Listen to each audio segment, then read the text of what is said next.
নমস্কার, your internet school চ্যানেলে তোমাদের সকলকে স্বাগত। তো আজকে আমরা তোমাদের ক্লাস 9-এর ভূগোলের রায় ও মার্টিন কোশ্চেন ব্যাংক অনুসারে তৃতীয় পর্যায়ক্রমিক মূল্যায়নের মডেল সেট 4-এর প্রশ্নগুলোর সমাধান করব। তো দেরি না করে চলো ভিডিওটা শুরু করা যাক। প্রথমে আছে বিভাগ ক 1-এ বিকল্পগুলি থেকে ঠিক উত্তর নির্বাচন করে লেখো। একেরটা বলেছে পৃথিবীর সবচেয়ে কাছের নক্ষত্র, সঠিক অপশন হচ্ছে অপশানে সূর্য। দিয়ে বলেছে মহাবিষুব বলা হয়, সঠিক অপশন হচ্ছে অপশান সি 21শে মার্চ। তিনে বলেছে মোট দ্রাঘিমারেখার সংখ্যা, উত্তরটা হবে হচ্ছে বিয়েরটা 360টি। চারে বলেছে ভূমধ্যসাগরের আলোকস্তম্ভ হলো, সঠিক অপশন হচ্ছে অপশানে স্ট্রম্বলি।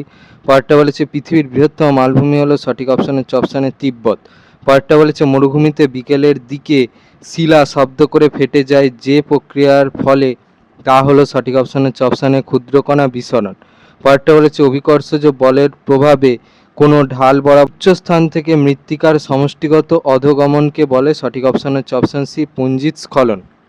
পরেরটা বলেছে আবহবিকার প্লাস পুঞ্জিত স্খলন প্লাস ক্ষয়ীভবন ইজ ইকুয়াল টু ড্যাশ, উত্তরটা হবে হচ্ছে অপশানে নগ্নিভবন। পরেরটা বলেছে একটি বায়ুমণ্ডলীয় বিপর্যয় হলো, সঠিক অপশন হচ্ছে অপশান বি ঘূর্ণিঝড়।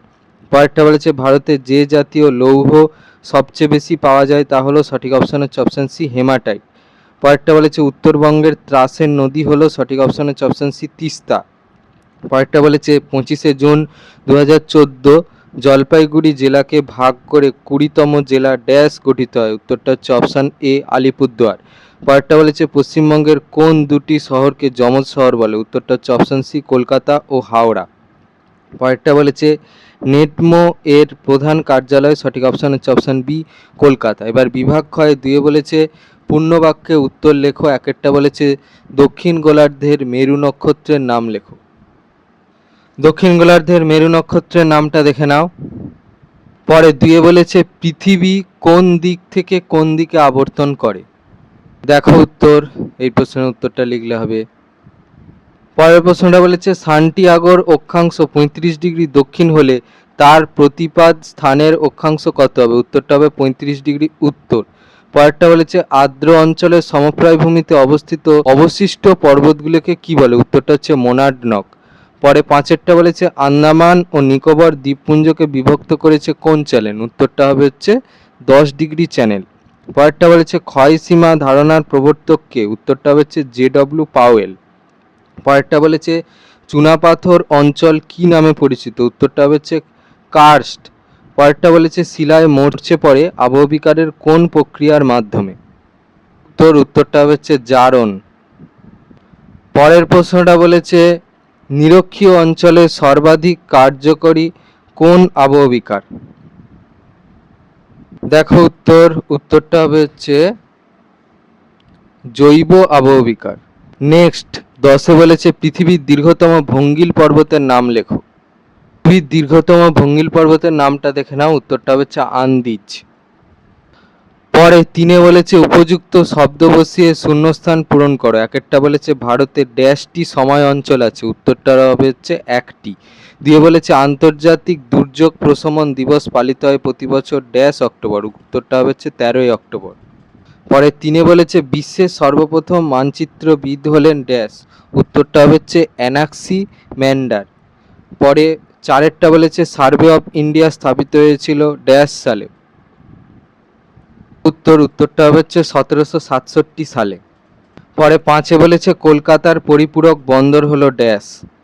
দেখো উত্তর, এই প্রশ্নের উত্তরটা লিখতে হবে। পরের প্রশ্নটা বলেছে কালো হিরে বলা হয় ড্যাশ কি। দেখো উত্তর, এই প্রশ্নের উত্তরটা লিখতে হবে। পরের প্রশ্নটা বলেছে মুক্তবাজার অর্থনীতি চালু হয় ড্যাশ সালে, উত্তরটা হচ্ছে 1991 সালে। পরে 4 বলেছে স্তম্ভ মেলাও কস্তম্ভে। 1 বলেছে বেলপাহাড়ি, 2 বলেছে টংলু, 3 বলেছে শুশুনিয়া, 4 বলেছে মামাভাগ্নে, 5 বলেছে জয়চণ্ডী, খস্তম্ভে, এতে বলেছে দার্জিলিং, বিতে বলেছে বীরভূম, সিতে বলেছে পশ্চিম মেদিনীপুর, ডিতে বলেছে বাঁকুড়া, ইতে বলেছে পুরুলিয়া। তাহলে 1এরটা সি, 2এরটা এ, 3এরটা ডি, 4এরটা বি আর 5এরটা সি হবে। এবারে 5 বলেছে সংক্ষেপে যে কোনো 6টি প্রশ্নের উত্তর দাও। 1এরটা বলেছে রেগোলিথ কাকে বলে। দেখো উত্তর, এই প্রশ্নের উত্তরটা লিখতে হবে এখান থেকে। এবারে 2 বলেছে দুটি পার্থক্য লেখো এলুভিয়েশন ও ইলুভিয়েশন। পার্থক্যটা দেখে নাও, এখানে অনেক বিষয়ের উপর ভিত্তি করে পার্থক্যটা দেয়া আছে। তোমাদের প্রশ্নটা 2 নম্বরে, তোমরা দুটো বিষয়ের উপর ভিত্তি করে পার্থক্যটা লিখে দেবে। 3-এ বলেছে শিল্ড বলতে কি বোঝো? উত্তর, ওই প্রশ্নের উত্তরটার জন্য এই প্রশ্নের উত্তরটা লিখলে হবে, দেখে নাও। পরে 4-এ বলেছে ভূজালক বলতে কি বোঝো? উত্তর, ওই প্রশ্নের উত্তরটার জন্য এই প্রশ্নের উত্তরটা লিখলে হবে। বলেছে হিমালয় পার্বত্য অঞ্চল ভূমিকম্প প্রবণ কেন? উত্তর, ওই প্রশ্নের উত্তরটার জন্য এই প্রশ্নের উত্তরটা লিখলে হবে। স্টার্ট করবে হচ্ছে হিমালয় দিয়ে, তারপর লিখবে যে নবীন ভঙ্গিল পার্বত্য অঞ্চল অত্যন্ত ভূমিকম্প প্রবল কারণ বলে এগুলো লিখবে। এই ছবিটা আঁকতে হবে, ছবিটা পেন্সিলে আঁকবে, দেখে নাও। এবারে 6 বলেছে খনিজ তেলের উপজাত দ্রব্যগুলি কি কি? উত্তর, প্রশ্নটা বলেছে আউটসোর্সিং কি? উত্তর, পরের প্রশ্নটা বলেছে মৌজা ম্যাপের সংক্ষিপ্ত পরিচয় দাও। দেখো উত্তর, এই প্রশ্নের উত্তরটা লিখতে হবে এখান থেকে।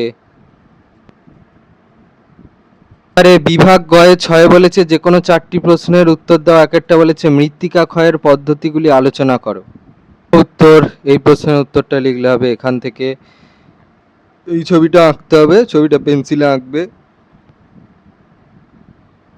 পরে 2-এ বলেছে চা চাষের অনুকূল প্রাকৃতিক পরিবেশ সম্পর্কে লেখো। উত্তর, এই প্রশ্নের উত্তরটার জন্য এই প্রশ্নের উত্তরটা লিখলে হবে এখান থেকে। 3-এরটা বলেছে পার্থক্য লেখো খাদার মাটি ও ভাঙর মাটি। পার্থক্যটা দেখে নাও, এখানে অনেক বিষয়ের উপর ভিত্তি করে পার্থক্য দেয়া আছে। এবার যেহেতু তোমাদের প্রশ্নটা মারে, তাহলে তোমরা কেউ 3টে বিষয়ের উপর ভিত্তি করে পার্থক্যটা লিখতে পারো, কারো মনে হলে 4টে বিষয়ের উপর ভিত্তি করে পার্থক্যটা লিখবে, আর সর্বোচ্চ হচ্ছে 6টা বিষয়ের উপর ভিত্তি করে পার্থক্যটা লিখে দেবে। আমি সবগুলো দেখিয়ে দিলাম। পরে 4-এ বলেছে প্রাকৃতিক দুর্যোগ ও বিপর্যয়ের মধ্যে পার্থক্য লেখো।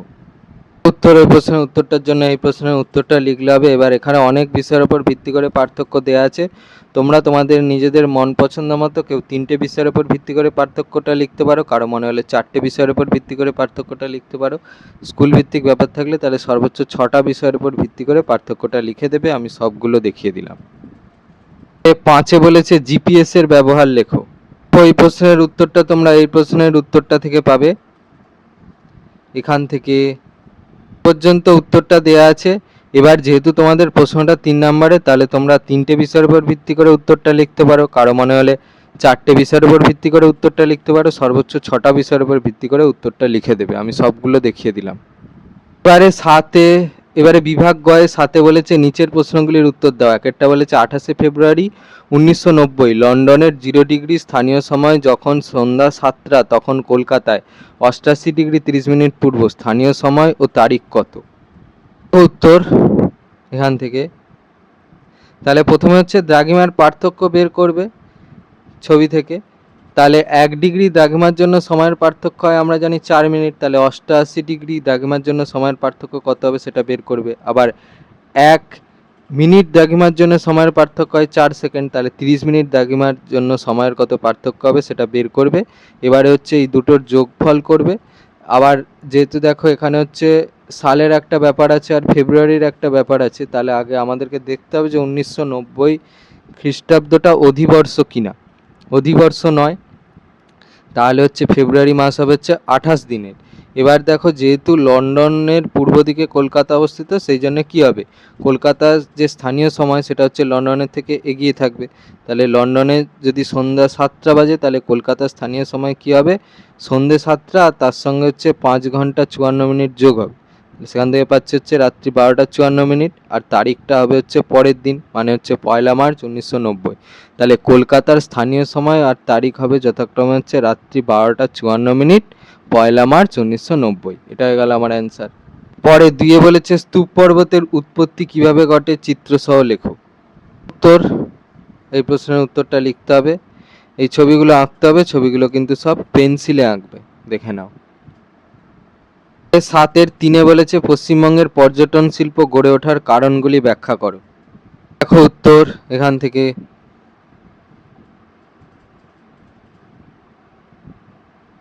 এই অবধি। এবারে 7-এর 4-এ বলেছে কিভাবে দিনরাত্রি হ্রাস বৃদ্ধি ঘটে লেখো। ওই প্রশ্নের উত্তরটার জন্য তোমাদের এই প্রশ্নের উত্তরটা লিখতে হবে। এখান থেকে ছবিগুলো সব আঁকবে, ছবিগুলো হচ্ছে পেন্সিলে আঁকবে, দেখে নাও।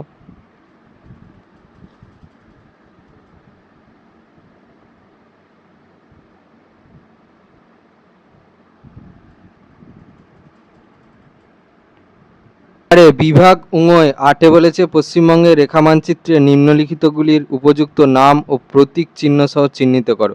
1 বলেছে সান্দাকফু, 2 বলেছে সুন্দরবন, 3 বলেছে গঙ্গা নদী, 4 বলেছে পশ্চিমবঙ্গের চা উৎপাদক অঞ্চল, 5 বলেছে কলকাতা, 6 বলেছে জলপাইগুড়ি শহর, 7 বলেছে পশ্চিমবঙ্গের পূর্ব দিকের প্রতিবেশী দেশ, 8 বলেছে একটি লৌহ ইস্পাত শিল্পকেন্দ্র, 9 বলেছে পশ্চিমবঙ্গের মালভূমি অঞ্চল, 10 বলেছে রানীগঞ্জ কয়লা খনি অঞ্চল।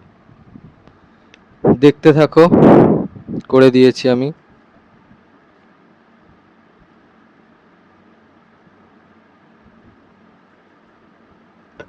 ছিল তোমাদের ক্লাস 9-এর রায় ও মার্টিন কোশ্চেন ব্যাংক অনুসারে তৃতীয় পর্যায়ক্রমিক মূল্যায়নের ভূগোলের মডেল সেট 4-এর প্রশ্নগুলোর সমাধান। তো তোমাদের যদি ভিডিওটা ভালো লেগে থাকে তাহলে ভিডিওটাকে অবশ্যই লাইক করে দাও এবং আমাদের চ্যানেলটাকে অবশ্যই সাবস্ক্রাইব করে দাও। এই ধরনের ভিডিও নোটিফিকেশন জলদি পেতে হলে আমাদের চ্যানেলটাকে সাবস্ক্রাইব করার পাশাপাশি পাশে থাকা বেল আইকনে গিয়ে অবশ্যই ক্লিক করে দাও, যাতে করে ভিডিও আপলোড হওয়ার সাথে সাথেই তোমরা তার নোটিফিকেশন পেয়ে যাও। আর দেখবে এই ভিডিও ডেসক্রিপশনে আমাদের টেলিগ্রাম এবং হোয়াটসঅ্যাপ গ্রুপের লিঙ্ক দেওয়া আছে, সেখানে তোমরা জলদি জয়েন করে যাও, যাতে করে সাজেশনের পিডিএফগুলো তোমরা জলদি কালেকশন করে নিতে পারো। তো আজকের মতো ভিডিওটা এই পর্যন্তই, দেখা হচ্ছে পরবর্তী ভিডিওতে।